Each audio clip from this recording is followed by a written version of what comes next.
नमस्कार, मैं हूं विज्ञान प्रकाश। टारगेट 272 न्यूज पॉइंट की इस खास श्रृंखला में एक बार फिर से आपका स्वागत है। इन भीड़ भाड़ वाली पतली सड़कों से गुजरकर मैं आपको इस वक्त वडोदरा की तस्वीर बताने की कोशिश करूंगा। दो बातें, ये बड़ा पुराना और पारंपरिक जो पुराना इलाका है यहाँ का, उसको एंटर करने का, उसमें जाने का ये द्वार है। पहले मैं दो बातें आपसे बिल्कुल स्पष्ट कर दूं कि इस बात के बावजूद कि ये भारतीय जनता पार्टी के प्रधानमंत्री पद के उम्मीदवार नरेंद्र मोदी का लोकसभा क्षेत्र है, उनकी कंस्टिट्यूएंसी है, हम जैसे कि अब आप अच्छी तरह से जानते हैं, मैं बार बार दोहरा चुका हूं कि मैं कोई कैंपेन ट्रेल पर नहीं रहता हूं, मैं मुद्दों की बात करता हूं। तो हम कतई भी यहां पर नरेंद्र मोदी और उनकी कंस्टिट्यूएंसी का जायजा लेने के लिए नहीं आए हैं, ये एकदम स्पष्ट कर दूं। जो बड़ी बात मैं आपको बताना चाहता हूं, जरा उसको समझिएगा। हिंदुस्तान में एक लंबी बहस चल रही है अर्बनाइजेशन को लेकर, हिंदुस्तान के शहरीकरण को लेकर। अगर इस शहरीकरण की परिभाषा हम ढूंढने की कोशिश करें तो इसको दो हिस्सों में बांटा जा सकता है। एक वो हिंदुस्तान जो इस मुल्क के 4 बड़े मेट्रोज में बसता है, और एक वो हिंदुस्तान जिसे अब हम टियर 2 इंडिया कहने लगे, यानी कि वो शहर जो नई उम्मीद के साथ पिछले 1 दशक से ज्यादा में खास तौर पर बढ़ रहे, उन्हीं में से एक शहर है ये वडोदरा। ऐसे कई शहर हैं, चाहे वो जयपुर हो, चाहे वो अहमदाबाद हो, चाहे वो राजकोट हो, चाहे वो सूरत हो, चाहे वो चंडीगढ़ हो, चाहे वो भोपाल हो, चाहे वो लखनऊ हो, ये सारे वो शहर है, नागपुर हो, इंदौर हो, ये सारे वो शहर है जो हिंदुस्तान के नए बदलती शहरीकरण की तस्वीर को बताते हैं, समझाते हैं। ये शहर किसी नई सरकार से, जब वो केंद्र में आ रही है, उससे उम्मीद क्या कर रहे हैं, उससे चाहते क्या है। मसला हमारा आज का ये है। तो मैंने आपको पहले स्पष्ट कर दिया कि हम कोई यहाँ पर जांच पड़ताल के लिए नहीं आए हैं कि किसकी लहर है और किसकी नई लहर है, ये मसला नहीं है।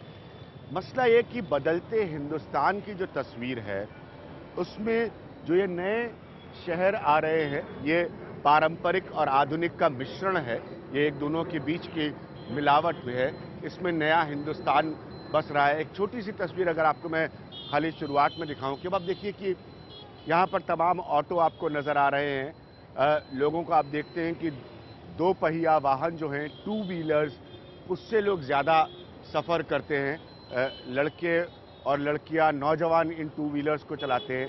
ये एस्पिरेशन, जो उम्मीद है इस टियर 2 इंडिया की, उसकी तस्वीर हम बताना चाहते हैं। लोग चाहते क्या है किसी एक ऐसे शहर में आकर। इससे हम राष्ट्रीय तस्वीर, हमेशा मैं आपको कहता हूं कि जब मैं मुद्दे उठाता हूं तो किसी एक जगह जाकर उस मुद्दे को उठाता हूं, लेकिन उसका मतलब और मकसद होता है उसकी बड़ी राष्ट्रीय तस्वीर को दिखाने का। ये देखिए आप, यहाँ पर पुराने बाजार है, पुराने इलाके हैं ये वडोदरा के। गर्मी जो है वो भयंकर है। ये गमछा जो मिल गया था मुझे, बड़ा साथ देता है ये मुंह पर आने वाले पसीने को पोंछने के लिए। तो अगर आप इसी तरह से बढ़ते चलिए, ये आज यहाँ पर भीड़ भाड़ का दिन है। बड़ी उम्मीदें लोग रखते हैं, यहाँ पर लोगों को नौकरियां चाहिए, शिक्षा की उम्मीदें हैं। तो ये बदलता हिंदुस्तान है। ये लोग सब आज के युग में किसी टेलीविजन से, फेसबुक से सबसे जुड़े हुए हैं, तो इनको मीडिया के माध्यम से बदलाव की भी तस्वीर पता चलती है। तो अब ये उस समय में या उन परिस्थितियों में नहीं जी रहे हैं जहां इनको अंदाजा नहीं है। तो इनकी उम्मीदें अपनी सरकारों से, चाहे वो राज्य की हों, चाहे वो केंद्र की हों, पहले से कहीं ज्यादा है। इनकी निराशाएं जो होती हैं वो भी पहले से कहीं ज्यादा है। और इसीलिए अगर सरकारें अच्छा और मजबूत काम नहीं कर पाती इन इलाकों में, जो मैं कह रहा हूं, जिसे मैं टियर 2 इंडिया कहता हूं, तो वो अपना गुस्सा, अपना आक्रोश भी जरूर दिखाते हैं। तो ये है, मैं आपको इधर लेकर आऊंगा। ये सड़क थोड़ा सा पार करने में दिक्कत होती है यहाँ पर जी। तो आप देखिए यहाँ पर एक पुलिस की सुरक्षा की गाड़ी खड़ी हुई है और इधर की तरफ हम बढ़ते हैं तो ये जो है ये एक मूर्ति मैं शिव जी की आपको दिखाना चाहता हूँ। ये बड़ी पुरानी और पारंपरिक है, ये यहाँ से आप देख सकते हैं। और ये शहर के बीचों बीच का इलाका है। जैसे मैंने कहा कि इन सारे शहरों की कहानी में एक समानता आपको मिलेगी और वो समानता है जो ये टियर 2 इंडिया के शहर हैं मेट्रोज के अलावा, जिसे मैं बड़े बदलते हिंदुस्तान की तस्वीर मानता हूं कि ये पारंपरिक और भविष्य, पारंपरिक आधुनिक और भविष्य का मिश्रण है। तो ये पुराना एक शिव मूर्ति है। इस रास्ते से अगर हम, भैया आप यहीं के रहने वाले हैं? बड़ौदा की। बड़ौदा की। ये कब की बनी हुई मूर्ति है? कम से कम 10-12 साल हुआ। 10-12 साल। और इसको, इस पूरे इलाके को क्या कहते हैं? सुसागर। सुसागर। हाँ, पूरे इलाका सुसागर। सुसागर। तो ये कितना पुराना होगा ये इलाका? ये तो मतलब गायकवाड़ी शासन से पहले से ही है। अच्छा, गायकवाड़ी शासन से। हाँ। तो नया शहर उसके आसपास बसा है। हाँ। अच्छा, तो ये बहुत पुराना है। आप क्या करते हैं भैया? मैं कर्जन ले रहा हूँ। हाँ, यहाँ से बाहर है। अच्छा, बाहर के रहने वाले। आप बड़ौदा के रहने वाले? मैं यूपी का। हाँ, यूपी का हूँ।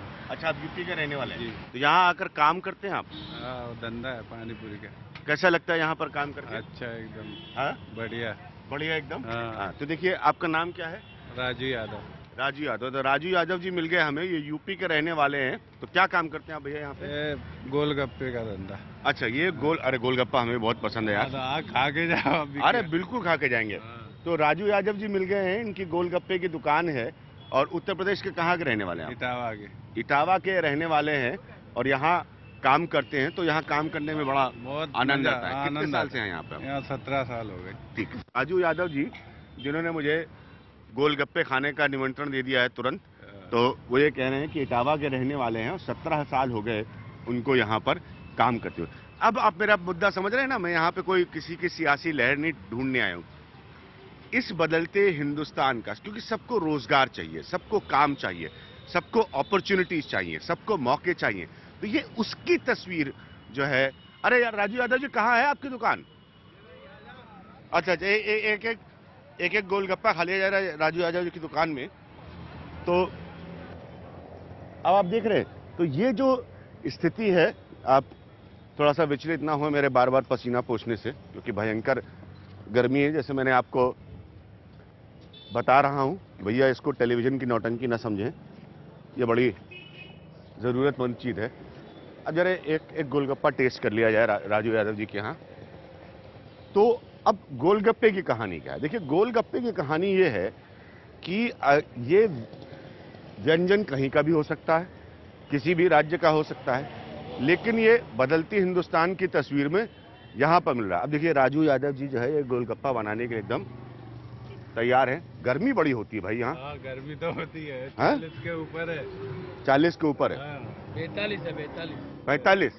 42। हाँ, 42 है। 42 है। तो देखिए, बता रहे हैं लोग यहाँ पर कैसा तीखा मीडियम? मीडियम। मीडियम तीखा नहीं भाई। तीखा नहीं। मैं स्वभाव से तीखा व्यक्ति नहीं। और एक ये देखिए गोलगप्पा इटावा के हमारे राजू यादव जी का।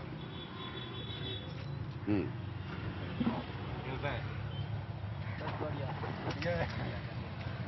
बहुत बढ़िया। देख रहे हो? ये मेरे साथी हैं, मनोरंजन मेरे मित्र भी हैं। ये बाबा का ढाबा, उनका एक कार्यक्रम आता है, उसी टाइप का काम कर रहा हूं मैं अपने शो के बीच में।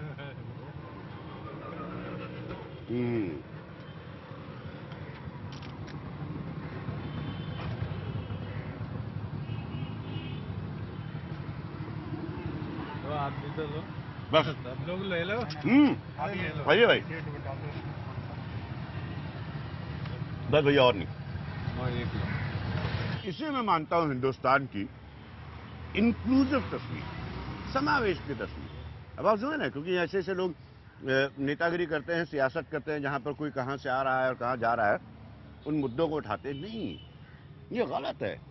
ये है हिंदुस्तान की इंक्लूसिव तस्वीर, और यही खूबसूरती है हमारे मुल्क के प्रजातंत्र की, डेमोक्रेसी की और उसकी ताकत की।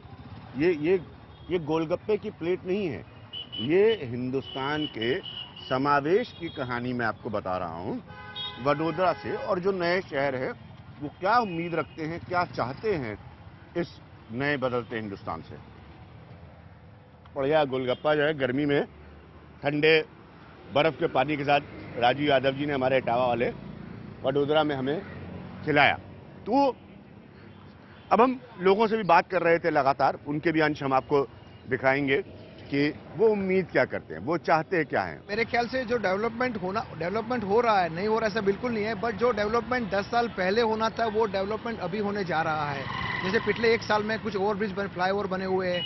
अभी जो बड़ौदा वेस्ट और ईस्ट का जो एक बड़ा फासला था वो दूर हो चुका है। बट मेरे ख्याल से वडोदरा में जो डेवलपमेंट होना था, जैसे फैसिलिटी, यहाँ पर सैलरी क्लास लोग बहुत रहते हैं, तो सैलरी क्लास लोगों को भी जो बेनिफिट मिलने चाहिए वो बेनिफिट मेरे ख्याल से नहीं मिल रहे हैं। सूरत के अंदर आज अगर आप देखते हो तो पूरे इंडिया में सबसे ज़्यादा फ्लाईओवर है, ट्रैफिक का कोई प्रॉब्लम नहीं है, जो है वो लोग सॉल्व करने की कोशिश कर रहे हैं। बड़ौदा का म्यूनिसिपल कॉर्पोरेशन मेरे हिसाब से अगर देखा जाए, मतलब पिछले 10 साल की बात कर रहा हूँ, 10 साल के अंदर देखा जाए तो बड़ौदा जो था दूसरे शहरों से आगे था, वो पिछड़ गया है। एक तो ये एग्रीकल्चर लैंड की बात करता हूँ।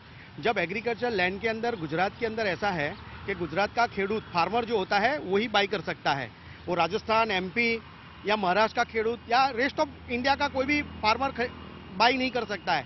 अगर वो जो पॉलिसी में चेंज आ जाए तो यहाँ की लैंड की रेट बढ़ जाएगी और रेट ज़्यादा हो जाएगा और सबको फायदा होगा। पब्लिक ट्रांसपोर्ट सबसे सही हुआ है।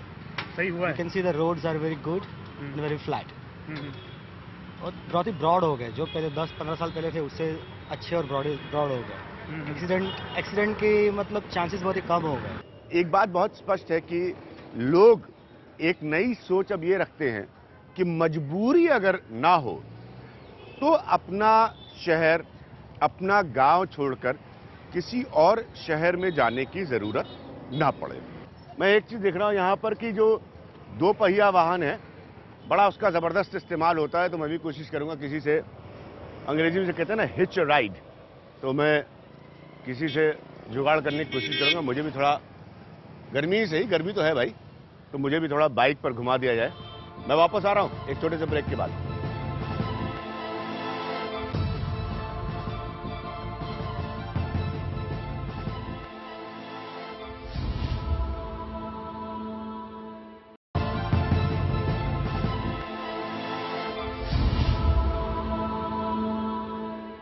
न्यूज पॉइंट टारगेट 272 में एक बार फिर से आपका स्वागत है। मैंने जैसे आपको बताया था कि यहां पर वडोदरा में 2 पहिए वाहन, जिसे अब कहते हैं 2 व्हीलर्स, इसका बड़ा चलन है। मैंने अपने, हमारे जो यहाँ के साथी हैं नीलेश, उनको फोन करके बुलाया है।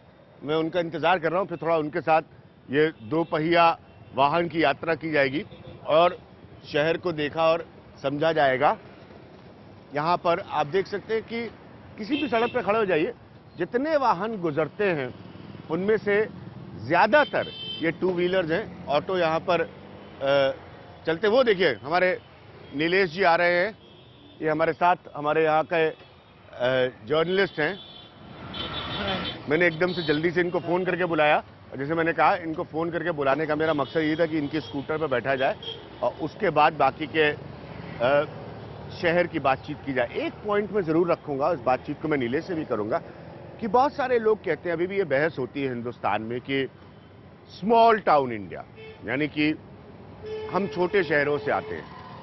प्रश्न बड़ी बहस का ये है कि ये क्या छोटे शहर अब वाकई छोटे रह गए हैं, या ये छोटे शहर बड़े बनने की कगार पर अगर हैं तो इनको क्या क्या चाहिए। जैसे मैंने कहा, तो हम जरा नीलेश जी के, नीलेश जी आप मेरा वजन संभाल सकते हैं? अरे वाह, तो ये, अरे ये इसका फुट पेडल भी इधर ही है कहीं। अरे वाह, तो चलिए, तो ये जरा स्कूटर यात्रा की जाए।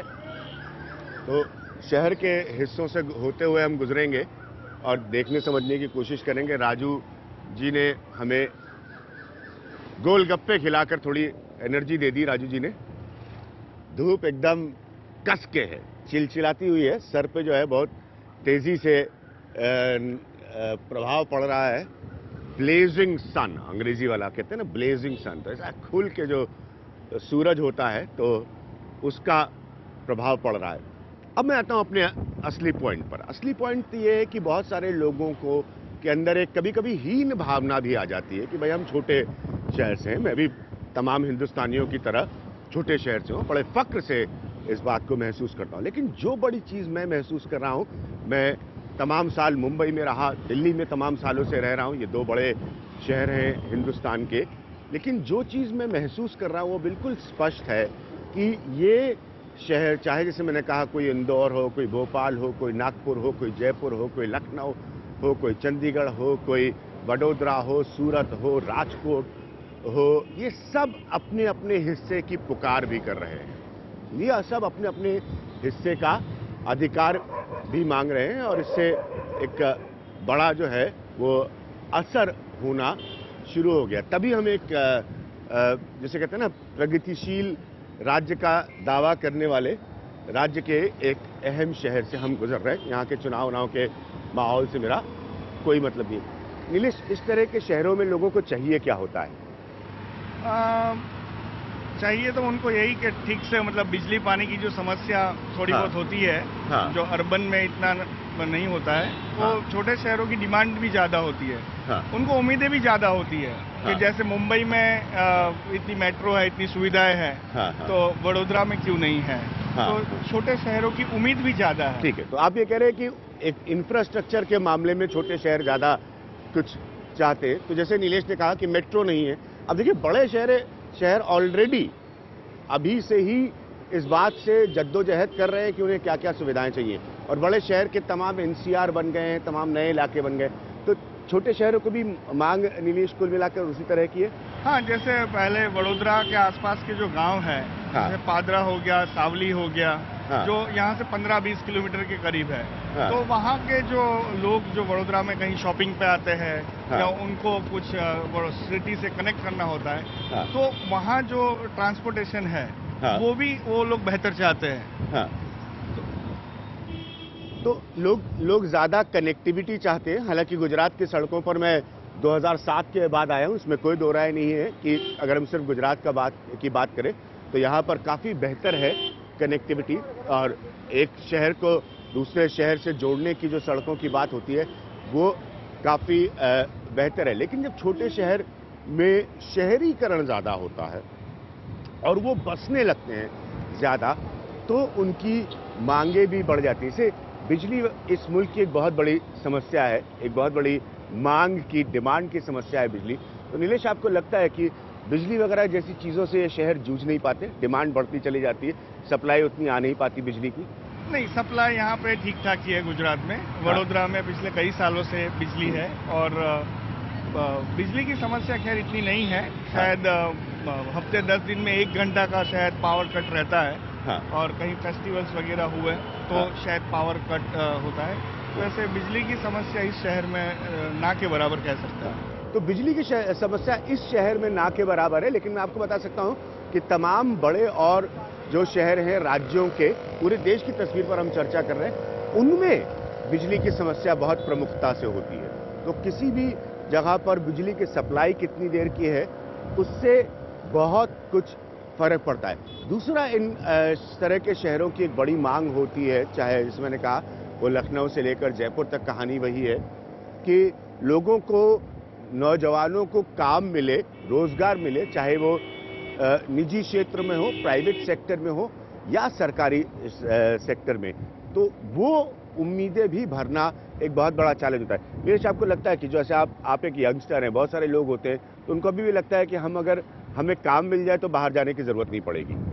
बिल्कुल, यहाँ पे वैसे सर्विस है, ये शहर भी वैसे सर्विस क्लास ही है। यहाँ पे लोग ज़्यादातर काम ही करते हैं, जॉब ही करते हैं। तो यहाँ के लोग जो है, जैसे मैंने बताया, जैसे बाहरी जो छोटे छोटे गांव है, वो लोग भी यहाँ पे ही सर्विस करने आते हैं। और अगर गुजरात में इनको इनफ काम मिल गया तो कोई बाहर जाना नहीं चाहेगा। इनफैक्ट गुजरात के लोग ज़्यादा गुजरात में ही काम करते हैं, जो सर्विस वगैरह। बाकी व्यापार करने पूरी हिंदुस्तान में जाते हैं। ये गुजराती लोग का इंडिया के बाहर भी जाते हैं, बड़ोदरा के लोग भी बाहर जाते हैं, जैसे अंकलेश्वर हुआ, सूरत हुआ, काम करने। लेकिन ज़्यादातर वो गुजरात में ही रहना पसंद करते हैं। तो ज़्यादातर वो गुजरात में ही रहना पसंद करते हैं। गुजरात में व्यापारी वर्ग की एक प्रमुखता है, यह हम सब जानते हैं, कोई नई बात मैं आपको नहीं बता रहा हूँ। लेकिन कुल मिलाकर कहानी यही है। मैंने तमाम हिंदुस्तान के जिन शहरों का मैं नाम ले रहा हूँ, सबका जायज़ा कई बार लिया है, सब शहरों से यात्रा की है। मैं खुद बनारस में मेरा जन्म हुआ, लखनऊ में मैं पला बड़ा, तो मैं इस बात को समझता हूँ कि अगर लोगों को काम का अवसर मिले तो शायद वो जो एक मेट्रोस की सबसे बड़ी समस्या है, जो कभी कभी सियासी मुद्दे में भी तब्दील हो जाती है, जो कि अच्छी सियासत नहीं है मेरे हिसाब से, तो वो नहीं भागे मेट्रोस की तरफ। इसीलिए इन शहरों को अपने एक ग्रोथ के, एक विकास के मॉडल पर काम करना लगातार बहुत ज़्यादा ज़रूरी है। अगर हम शिक्षा की बात करें तो लोग कहते हैं कि साहब अगर बेहतर शिक्षा मिलेगी तो उसी के आधार पर रोजगार मिलता है। शिक्षा वगैरह की क्या स्थिति होती है नीलेश? तो यहाँ पे बहुत बड़ी यूनिवर्सिटी है, महाराजा सयाजीराव यूनिवर्सिटी, जो गायकवाड़ी टाइम से है, बहुत पुराने टाइम से है। और यहाँ पे एजुकेशन लेवल बहुत ही अच्छा है। लोग यहाँ पे मतलब सबसे बड़ी यूनिवर्सिटी कह सकते हैं गुजरात में, तकरीबन 150 एकड़ में यूनिवर्सिटी है। तो इंडिया के बाहर से, गुजरात के बाहर से कई स्टूडेंट्स ऐसे जो यहाँ पढ़ने आते हैं और एजुकेशन यहाँ पे लेते हैं और फिर बाहर कहीं जॉब करने जाते हैं, उनको अपॉर्चुनिटी मिलती है। ये भी एक और आपको बड़ी दिलचस्प बात बताओ कि बड़े शहरों के अलावा शिक्षा का जो केंद्र बना है, शिक्षा के जो सेंटर्स बने हैं, जैसे आपको एक शहर की मैं मिसाल दे सकता हूँ, पुणे, तो शिक्षा, इंदौर, तो ये बड़े नए शिक्षा के केंद्र बने हैं, चाहे वो लखनऊ हो, तो ऐसी जहाँ पर अलग अलग तरह की शिक्षा की सुविधाएं हैं। लेकिन दिक्कत क्या होती है कि वहाँ पर पढ़ने के बाद वहाँ से कोई उच्च स्तर की कोई भी शिक्षा, चाहे वो मेडिसिन से जुड़ी हो, इंजीनियरिंग से जुड़ी हो, मैनेजमेंट से जुड़ी हो, उसको हासिल करने के बाद जो मौके की तलाश होती है वो शायद वो मौका नहीं मिल पाता है। दूसरी एक और बड़ी बात जो मैं नीलेश से भी करूंगा वो ये कि व्यापार के तरीके क्या अभी भी बहुत पारंपरिक हैं या नई कंपनियों के, क्योंकि इंडिया को एक बहुत बड़ी मार्केट कहा जाता है, चाइना के बाद इंडिया को सबसे बड़ा बाजार आज की तारीख में दुनिया भर में माना जाता है, तो ये जो बाजार है, ये जो कहा जाता है हिंदुस्तान के बारे में कि चाइना के बाद इतना बड़ा मार्केट है, ये बाजार इन्हीं शहरों में है, इन टियर 2 इंडिया में है। नीलेश, क्या पारंपरिक तरीके जो व्यापार के हैं, क्या वो बदल के मॉडर्न तरीके, आधुनिक तरीके आ रहे हैं व्यापार के इस तरह के शहरों में? बिल्कुल आ रहे हैं। जैसे आपने कहा अभी के जो चाइना से आता है, हिंदुस्तान भी बड़ा बाजार है, तो इस छोटे शहर में भी वो मार्केट आ गया है। जैसे चाइना से कई चीजें ऐसी होती है जो फेस्टिवल्स में यहाँ तक पहुँच गई है। जैसे वो गुब्बारे होते हैं, वो चाइना में लिखा हुआ होता है, वो वहाँ से इंपोर्ट किया जाता है। तो यहाँ जो व्यापार है, जो फेस्टिवल्स का जो यहाँ पे बिजनेस है गुजरात में खासकर, वो बहुत हाई होता है। तो लोग मौका ढूंढते हैं कि फेस्टिवल्स गुजरात में बहुत मनाए जाते हैं पूरे हिंदुस्तान में, तो सबसे ज़्यादा व्यापार यहीं होता है। और देश भी यही चाहता है, यहाँ के लोग भी यही चाहते हैं कि इस फेस्टिवल का जो बिजनेस में मौका उठा के फ़ायदा उठाए। तो नीलेश से बढ़िया हमारी बातचीत हो रही थी। हम आपको दिखा रहे हैं एक बढ़िया सड़क के इलाके से, ये ब्रिज है वडोदरा के शहर के बीच में, जिससे दो शहर के हिस्सों को कनेक्ट किया जाता है, उससे हम गुजर रहे थे। वक्त हमारे लिए एक ब्रेक का, आप कहीं मत जाइएगा, मैं इस यात्रा को जारी रखूंगा टियर 2 इंडिया, इन शहरों की तस्वीर को समझने के लिए। आप कहीं मत जाइएगा, मैं वापस आ रहा हूँ एक छोटे से ब्रेक के बाद। उसके बाद हम बात करेंगे और एक कहानी सुनाऊंगा आपको मोबाइल की, मोबाइल जिसने आज हर एक हिंदुस्तानी को एक दूसरे से जोड़ने का काम किया। यही है ये बदलते हिंदुस्तान की कहानियां, वो सुनाऊंगा एक छोटे से ब्रेक के बाद। आप बने रहिए मेरे साथ।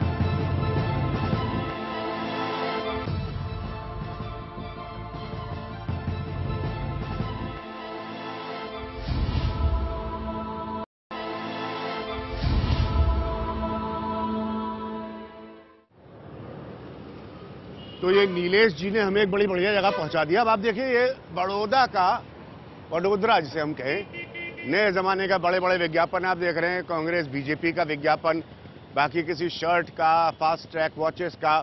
तो अब हिंदुस्तान की नए जमाने की कहानी में सभी जगह मॉल्स बन चुके हैं। अब मैं आपको ये बताना शुरू करूं कि यहां पर मॉल कब बना और लखनऊ में कब बना और जयपुर में, तो बड़ी मूर्खता की बात होगी। मैंने आपसे वादा किया था मोबाइल की कहानी सुनाने का आपको, और कैसे ये बड़े शहरों के बाद बसने वाले जो दूसरे शहर हैं उनकी कहानी एक दूसरे को जोड़ती है। सब देखते हैं आप सब नौजवान मोबाइल यूज करते हैं भैया आप? हैं? कौन सा मोबाइल इस्तेमाल करते हैं? माइक्रोमैक्स। क्यों? एंड्रॉयड थोड़ी लो बजट में हमारे रिक्वायरमेंट के हिसाब से फंक्शंस मिलते हैं इसमें। लो बजट में आपके रिक्वायरमेंट के हिसाब से होता है। आप देख रहे हैं यहाँ पे सब, ये सब जितनी बाइकें खड़ी हुई हैं ये सब नौजवान हैं। कोई सैमसंग का स्मार्ट कैफे है, यहाँ पर नेक्स्ट टैग करके दुकान है। बड़ी बड़ी ब्रांड्स जो है वो सब आप सोनी, निकॉन, ओलंपस, कैनन, कोडा के कैमरे की ब्रांड्स हैं, सैमसंग, पैनासोनिक, इनकी दुकानें देख रहे हैं। इधर जरा मैं आपको मोबाइल की दुकान की तरफ ले करके चलता हूँ, फिर मैं मेरी कहानी का इंतजार करिएगा। मैं कहानी सुनाऊंगा आपको, बड़ी दिलचस्प है वो कहानी, और फिर आपको बताऊंगा। एक मोबाइल जो है मेरी जेब में भी है, और मैं देश के नौजवानों की तरह बिल्कुल ही टेक सेवी नहीं हूँ, तो मुझे बड़ी कम इस मोबाइल के कमाल की उपलब्धियों की जानकारी है। लेकिन जो आज नया ज़माना है, जो नौजवान है, वो बड़ा इस पर जुड़े रहते हैं। अब ये मोबाइल की कहानी और ये नए शहरों की कहानी में क्या ताल्लुक है? ताल्लुक ये है कि इस तरह के यंत्र की वजह से आज सब कुछ सबको मालूम है। उनके जो एस्पिरेशंस का स्तर है, उम्मीदों का स्तर है, वो पहले से कहीं ज्यादा बढ़ा हुआ है, क्योंकि इस यंत्र की वजह से सब कुछ उनके हाथ में है, सब कुछ वो जान पा रहे हैं, सब कुछ वो अपनी सोच से समझ पा रहे हैं। और इस तरह की दुकानों में जब आप एंटर करते हैं, जैसे मैंने कहा, ये नए हिंदुस्तान में जयपुर से लेकर लखनऊ तक, लखनऊ से लेकर चंडीगढ़ तक, चंडीगढ़ से लेकर इंदौर तक, हर जगह मॉल्स बन गए हैं। किसी भी मॉल में इस तरह की बहुत सारी दुकानें होती हैं जहां नए समय के उपकरण मिलते हैं, जिसमें आप देख सकते हैं तमाम मोबाइल्स होते हैं। ये मोबाइल किसी भी नौजवान की जो पॉकेट की हैसियत है, जेब की हैसियत है, उसके हिसाब से उसे दिया जाता है, और उसके हिसाब से वो मोबाइल की सुविधाएं भी लेता है। आपको सबको पता है कि टेलीकॉम, मैं आपको बता सकता हूं, एक बड़ी ही कंपेटिटिव मार्केट इसकी वजह से बनी है, क्योंकि लोगों को इसकी आदत लग चुकी है। अब ये है बदलते हिंदुस्तान की कहानी। अब इस यंत्र के हाथ में होने के बाद ये कोई आवश्यक नहीं है कि आप दिल्ली में हो, मुंबई में हो, चेन्नई में हो, बेंगलुरु में हो। ये पूरे हिंदुस्तान को अब जोड़ रहा है, पूरे हिंदुस्तान को उसके एस्पिरेशन की तस्वीर बता रहा है। अब कहानी में आपको कौन सी सुनाने वाला था? कहानी में आपको ये सुनाने वाला था, फिर कुछ लोगों से भी यहां बातचीत होगी। बहुत सालों पहले की बात है, मैं एक रिपोर्टिंग के असाइनमेंट पर नागपुर गया था। आरएसएस के जो प्रमुख हैं उनका बदलाव हो रहा था, और नागपुर शहर का भी थोड़ा थोड़ा बदलाव हो रहा था। उस समय में क्या हुआ कि हम अपनी स्टोरी लिखते थे, और हमें एक साइबर कैफे ढूंढना पड़ता था जहां पर कंप्यूटर लगे होते थे, और वहां से हम जाकर अपनी स्टोरी अपने दफ्तर को ईमेल करते थे। है ना दिलचस्प कहानी? ये मुझे अब याद नहीं, 10-12 वर्ष से ज्यादा की कहानी है। तो हम साइबर कैफे ढूंढते थे, ऐसे ही किसी बाजार में नागपुर के साइबर कैफे होता था, वहां से हम अपनी स्टोरी ईमेल करते थे। तो आप समझ सकते हैं कि सोच की और बुद्धि की कनेक्टिविटी का सिस्टम कितना कमजोर था। आज वो दिन बदल गए हैं। आज ये एक स्मार्टफोन है, इस पर मेल है, इस पर आपके दफ्तर के मसलों का आप जवाब देते हैं, इस पर नौजवान एक दूसरे से मुलाकात करते हैं, इस पर नौजवान एक दूसरे से चैट करते हैं, इस पर नौजवान जो है नेताओं की खिल्लियां उड़ाते हैं, सियासत की धज्जियां उड़ा देते हैं, अपनी राय बनाते हैं, सामाजिक आंदोलन के लिए बाहर निकल कर आते हैं। ये है बदलते हिंदुस्तान की कहानी। अब आप समझे मैं क्यों कह रहा था आपको ये मोबाइल की कहानी समझाने के लिए। तो वो नौजवान मेरे उस समय में नहीं है जब उनको किसी नागपुर से एक स्टोरी ईमेल करने के लिए साइबर कैफे ढूंढना पड़ता था। ये इस युग में है जहां पर इनको अगर अपनी सियासी राय भी देनी है तो इसके लिए इनको किसी नेता या रैली में जाने की जरूरत नहीं है। ये इसके माध्यम से अपनी सियासी राय देंगे। और उसके बाद तो मैं आपको अपने एक संस्करण में, एक एपिसोड में दिखाई चुका हूं कि सोशल साइट्स और इनकी ताकत क्या होती है। तो ये है एक बड़ा बदलाव इस हिंदुस्तान का, जो मैं मानता हूं कि टियर 2 इंडिया जो है वो बाकी के बड़े शहरों के हिंदुस्तान से पूरी तरह जुड़ चुका है। आप लोग मोबाइल यूज करते हैं? जी सर। मोबाइल किस लिए इस्तेमाल करते हैं? फैसिलिटीज़ के लिए, अच्छे फीचर्स के लिए। फीचर्स के लिए, जैसे किस तरह के फीचर? और फीचर्स मीन्स के अपना क्या बातचीत हो सकती है, बातचीत हो सकती है। बातचीत और कोई पॉलिटिकल राय वाय देते हैं? एनडीटीवी के जैसे आपकी एप्लीकेशन है, हाँ। जिससे हम न्यूज़ देख सकते हैं, अच्छे कमेंट कर सकते हैं, कुछ भी कर सकते हैं। आज तक हाँ। की भी एक ऐसे ही तो पॉलिटिकल ओपिनियन भी देते हैं हाँ आप लोग? ओपिनियन देते हैं ना। हाँ। अच्छा, जैसे कोई बड़ा शहर होता है, जैसे आप बहुत सारे लोग उम्मीद करते हैं कि भाई मुंबई हम जाके रहे या दिल्ली हम जाके रहे, तो आपको कभी अपने शहर में रहकर कोई कमी महसूस होती है कि आप कम शहर में, बड़े शहर में नहीं है? जी नहीं, यहाँ पे तो जो फैसिलिटीज़ वगैरह जो स्टेट गवर्नमेंट देती है हमको, हाँ। तो वो अभी फिलहाल हमें उसमें काफ़ी खुश है। और बाकी दुनिया की जानकारी मोबाइल पे मिलती है आपको? जी हाँ? सोशल साइट्स वगैरह, हाँ? WhatsApp, Facebook, Twitter. WhatsApp, Facebook, Twitter, तो देख रहे हैं सोशल साइट्स वगैरह मिलती है। आप क्या करते हो? सर मैं एमएस के अंदर फर्स्ट ईयर। एमएस के अंदर फर्स्ट ईयर। आप कहाँ के रहने वाले हो? सर राजस्थान, जोधपुर। राजस्थान, जोधपुर। जोधपुर के रहने वाले हो। जोधपुर में और इस शहर में क्या फर्क है? बहुत फर्क है सर।